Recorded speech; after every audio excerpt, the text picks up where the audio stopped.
Good morning students, कैसे हो आप लोग। आज अपने करने जा रहे हैं चैप्टर 3.3 को कंप्लीट। कल अपनों ने इसका थर्ड क्वेश्चन के शुरू के 4 क्वेश्चन कर लिए थे।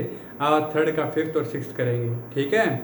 तो वैसे तो ये बहुत आसान थे, क्योंकि पहले 4 अगर आप सीख चुके हो तो 5th और 6th भी आप अपने आप कर सकते हो, लेकिन अभी अपने इनको करने जा रहे हैं। आप लोगों को जिन्होंने कर लिया है वो तो आंसर को मैच कर लेना, जिन्होंने नहीं किया है वो इस क्वेश्चन को समझना।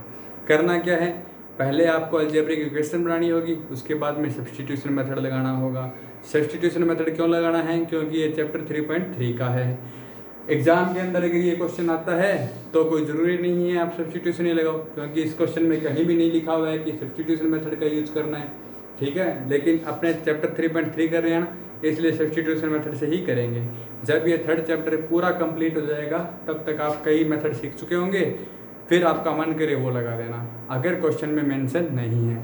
तो शुरू करने से पहले लाइक, शेयर और सब्सक्राइब, और अपने इस चैनल के लिंक को, इस वीडियो के लिंक को यूट्यूब में ओपन करके यूट्यूब में देखना, ठीक है।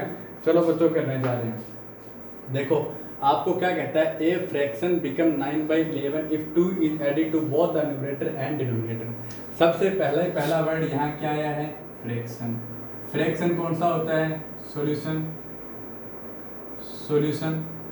फ्रैक्शन वो होता है जो अपॉन की फॉर्म में लिखा हो, जिसमें न्यूमरेटर भी हो और डिनोमिनेटर भी हो, ठीक है। तो मैं मान लेता हूं let numerator of any fraction, किसी भी फ्रैक्शन के न्यूमरेटर को मैंने मान लिया x, एंड लेट डिनोमिनेटर, ये एंड है, denominator of any fraction is y। देखो मैंने न्यूमरेटर x माना है, डिनोमिनेटर y माना है, यानी कि मेरा फ्रैक्शन क्या है, माई फ्रैक्शन क्या है, ऊपर न्यूमरेटर होता है नीचे डिनोमिनेटर होता है। आपको x अपॉन y तो निकालना है। फ्रैक्शन में क्या होता है बच्चों, न्यूमरेटर होता है और डिनोमिनेटर होता है। मैंने न्यूमरेटर मान लिया x है, डिनोमिनेटर मान लिया y है, तो मेरा फ्रैक्शन है x अपॉन y। यहाँ फ्रैक्शन था, यहाँ से शुरुआत करते हैं। अब क्वेश्चन को पढ़ो। A fraction become 9/11 if 2 is added to both numerator and denominator. कहता है 2 को ऐड करना है, किसमें ऐड करना है, न्यूमरेटर में भी और डिनोमिनेटर में भी। अब देखो according to question, first step क्या है, क्या कहता है, यदि मैं न्यूमरेटर के अंदर 2 ऐड कर दूं और डिनोमिनेटर के अंदर 2 ऐड कर दूं तो मेरे पास नंबर क्या आ जाता है, 9/11। फर्स्ट स्टेप ये तो है। ये कहता है फर्स्ट स्टेप कहता है if 2 is added to both numerator and denominator, मतलब 2 को ऐड करना है, किसमें ऐड करना है, मेरे फ्रैक्शन के न्यूमरेटर में भी और डिनोमिनेटर में भी। और 2 को ऐड करने पर ये कितना हो जाएगा, 9/11। तो अभी तो देखो इसके अंदर वेरिएबल x भी है, वेरिएबल y भी है, लेकिन इसको general form of linear equation बना लें। जनरल फॉर्म का बनाने का मतलब इनको पहले सॉल्व कर लेते हैं। जब ऐसे लिखा होता है तो अपने क्या करते हैं, क्रॉस मल्टीप्लाई। ये मैंने एरो का सिंबल सिर्फ आपको क्रॉस मल्टीप्लाई करना है ये बताने के लिए लगाया है, इसको लगाने की जरूरत नहीं होती। अब करते हैं, ये देखो सबसे पहले 11 का मल्टीप्लाई किससे करेंगे, x प्लस 2 से। 11 का मल्टीप्लाई x प्लस 2 से, और 9 का मल्टीप्लाई किससे करेंगे बच्चों, y प्लस 2 से। 11 का मल्टीप्लाई तो हो गया x प्लस 2 से, और 9 का मल्टीप्लाई हो गया y प्लस 2 से। आपको अब समझ में आएगा ये कहने का मतलब क्या था, जो डिवाइड में होता है वो इधर आके मल्टीप्लाई में, इधर ये डिवाइड में ये इधर आके मल्टीप्लाई में। अब इसको सोल्व करने का क्या तरीका है, यहाँ इक्वल नहीं आएगा, यहाँ और का सिंबल आएगा। 11 का मल्टीप्लाई x से तो ये होता है 11x, फिर प्लस 11 का मल्टीप्लाई 2 से तो 22, अब 9 का मल्टीप्लाई y से तो 9y, 9 का मल्टीप्लाई 2 से तो 18। हुआ कि नहीं हुआ। यहाँ से मैं वेरिएबल एक तरफ लेके चला, ये देखो 11x, ये 9y है, इसको चलो इधर ही पढ़ा लेने देते हैं। क्या कहता है ये अपनों को, प्लस 18, 22 को इधर ले आया माइनस 22। यहाँ से क्या आ गया, 11x equal to 9y minus 4। 18 minus 22 कितना होता है, 4 होता है कि नहीं होता। 22 बड़ा है तो माइनस का 4 आ गया। यहाँ से मैं अपनों को क्या करना होता है सब्स्टिट्यूशन मेथड में, एक इक्वेशन में से अपनों को क्या निकालना है, x की वैल्यू निकालो या y की वैल्यू निकालो, तो पहले वाली में से निकाल लेते हैं फर्स्ट, है कि नहीं है। आपको क्या करना होता है, मेरे पास इक्वेशन तो यही आ गई 11x = 9y - 4, ये जनरल फॉर्म बन चुका है ax + by + c की फॉर्म में। मुझे क्या करना था, यहाँ से x की वैल्यू निकाल ली। अब मेरे पास जो दूसरी लीनियर इक्वेशन होगी उसके अंदर इसकी वैल्यू सब्स्टिट्यूट कर दूंगा।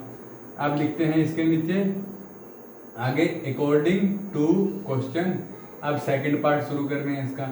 सेकंड पार्ट क्या कहता है, if 3 is added to both numerator and denominator it become 5/6। कहता है न्यूमरेटर में और डिनोमिनेटर में कितना ऐड करना है, 3। न्यूमरेटर क्या था, x, अब की बार कितना ऐड करना है, 3। डिनोमिनेटर कितना है, y, अब की बार कितना ऐड करना है, 3। 3 ऐड करने के बाद ये कितना हो गया, 5/6, 5/6। अब देखो क्या होता है, ये भी न्यूमरेटर डिनोमिनेटर क्या करना होगा, क्रॉस मल्टीप्लाई, या जो डिवाइड में है वो मल्टीप्लाई में, और जो मल्टीप्लाई में वो डिवाइड में। 6 का मल्टीप्लाई x + 3 से इक्वल टू 5 का मल्टीप्लाई y + 3 से। इसको आगे सोल्व करते हैं। 6 का अंदर मल्टीप्लाई कर दिया 6x + 18, 5 का अंदर मल्टीप्लाई कर दिया 5y + 15।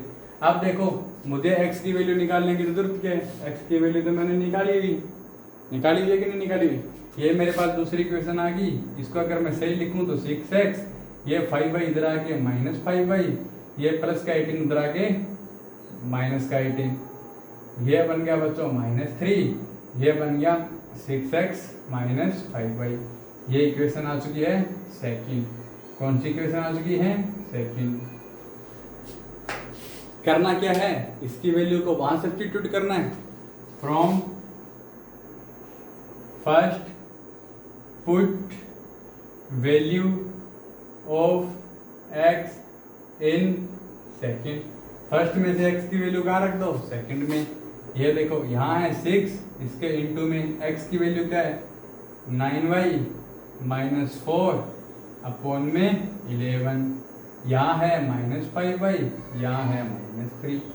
अब सबसे पहले 6 का अंदर मल्टीप्लाई कर लो, ये आएगा 54y - 24 अपॉन में 11, यहाँ -5y = -3। अब इसमें 11 का एलसीएम ले लो। एलसीएम लेना पड़ेगा कि नहीं लेना पड़ेगा, ले लो।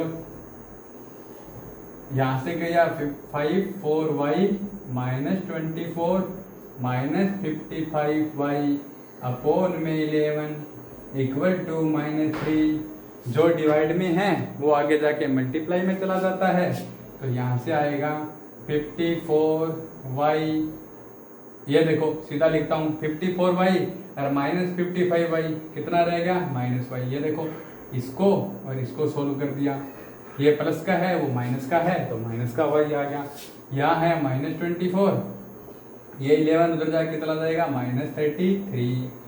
अब देखो ये माइनस का y है, इसको उधर ले जाओ, प्लस का y, ये माइनस का 33 है, इसको उधर ले आओ, 33 - 24। तो यहाँ लिख रहा हूँ आगे y की वैल्यू क्या आ गई, y की वैल्यू क्या आ गई, 33 - 24 कितना होता है, 9। y कितना आ गया, 9। क्वेश्चन 3 समझ गए। अब ये 9, y की वैल्यू 9 है। आप चाहो फर्स्ट में रखो चाहो सेकंड में रखो, आपकी मर्जी है। फ्रॉम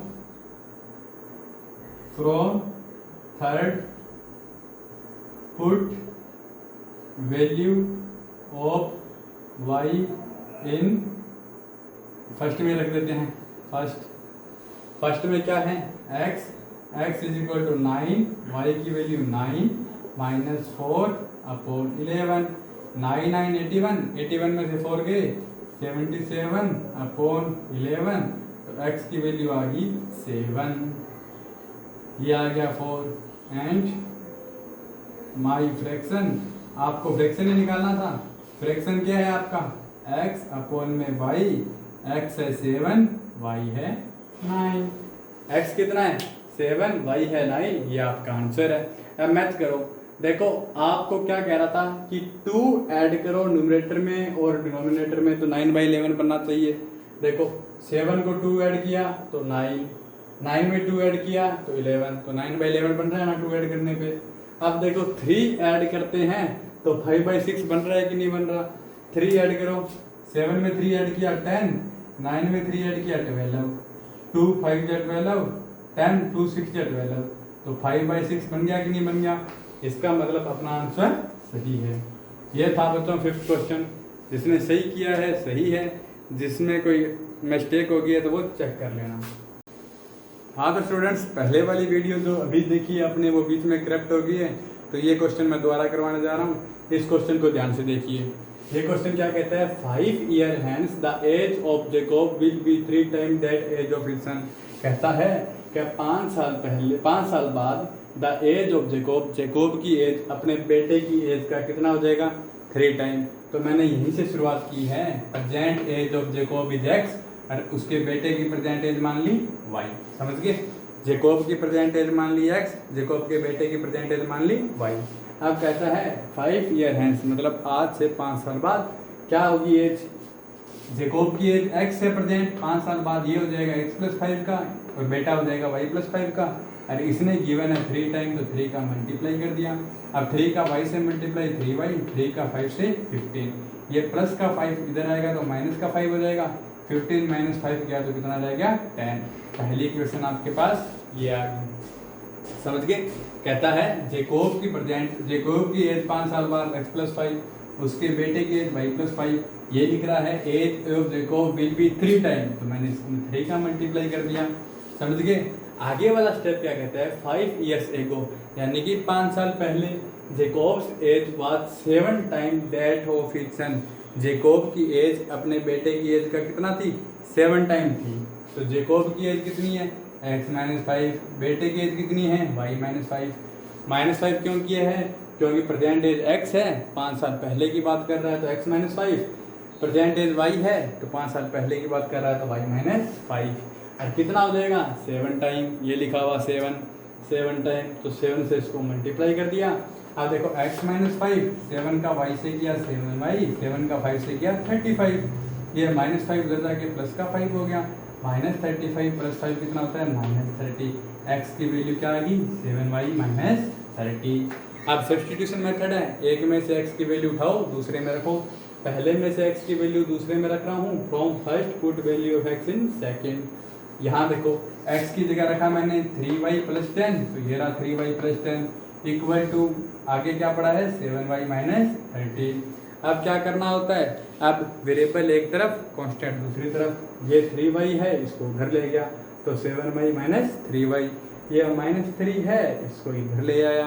10 + 30, 10 + 30 कितना होता है 40, 4y कितना है 40, y की वैल्यू 40.4, क्योंकि 4 मल्टीप्लाई में है, ये यहाँ आके डिवाइड में हो गया, तो y कितना आ गया 10। अब आपका मन करे तो y की वैल्यू चाहे तो फर्स्ट में रख दो चाहे सेकंड में रख दो। मैंने y की वैल्यू कहाँ रखी है, फर्स्ट में रखी है। तो ये देखो x = 3 × y कितना है 10 + 10, 3 × 10 30, 30 + 10 40। पूछा क्या है उसने पूछा है what are their present age. तो प्रेजेंट एज ऑफ जेकोब कितना था x, और x की वैल्यू कितनी आई है 40। तो जेकोब कितने साल का है 40 का। और present age of his son, उसका बेटा कितने साल का हो गया y की वैल्यू कितनी है 10। आराम से देखना, इसको क्वेश्चन आपको समझ में आ जाएगा। देखिए आज के लिए इतना काफ़ी है। कल 3.4 स्टार्ट करने से पहले मेरी एक बात सुन लो। 3 पॉइंट का फर्स्ट क्वेश्चन है, उसके 4 पार्ट है। उनके 4 पार्ट को आपको 2 मेथड से सोल्व करनी है। उनमें से एक मेथड है सब्स्टिट्यूशन मेथड, जो मैं 3.3 में करवा चुका हूँ। तो आपका होमवर्क ये है कि 3.4 के फर्स्ट के पहले 4 क्वेश्चन सब्स्टिट्यूशन मेथड से खुद सोल्व करोगे। ठीक है, अगर हो सके तो पूरी 3.4 सब्स्टिट्यूशन मेथड से सोल्व कर लेना। दूसरा मेथड है वो अपने कल ही करेंगे। Okay bye, Tata.